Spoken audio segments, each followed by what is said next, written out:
Hey guys, welcome back to our channel. It's just me today. Mike's at work working, he's got to do what he's got to do. But I thought today I could show you guys how I make my famous broccoli and cheese soup. I thought it's just really good to have, you know, like something nice and warm on these cold winter days, because I don't know where you guys are at, but here in London right now, it's like 4 degrees and it's freezing cold, okay? Like, we just need some nice warm soup.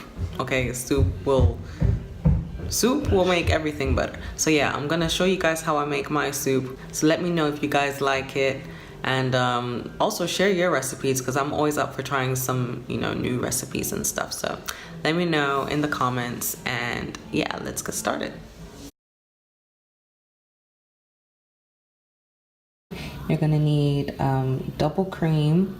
You're gonna need chicken stock. I had to get beef stock because they ran out of chicken stock. 1 onion, some grated cheese to make life easier, broccoli, depending on how many you're making for, you'll probably need 1 or 2. I am gonna use 2. I've already chopped up 1 over there, but yeah, I'm gonna make my soup with 2 florets, plain flour and some salt and some pepper.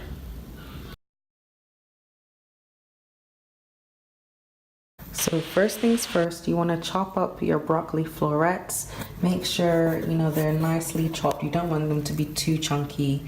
You want them to, you know, be small enough so that they boil easily, and so that when it's finished you don't have any, you know, huge chunks. But yeah, just chop them up nicely like this and it should be good to go. Okay, I finished chopping up all of my broccoli. I haven't chopped up the bottom bits. I can't remember what that's called, but yeah, some people like to eat it. I personally don't, so I'm not gonna put it in there, so we can get rid of that. Bye. Okay, the next thing you guys want to do is dice your onions. I've diced mine as nicely and small and neat as I can. You want them to be small and fine so that, you know, you don't get chunky chunks in there as well. But yeah, those are my onions.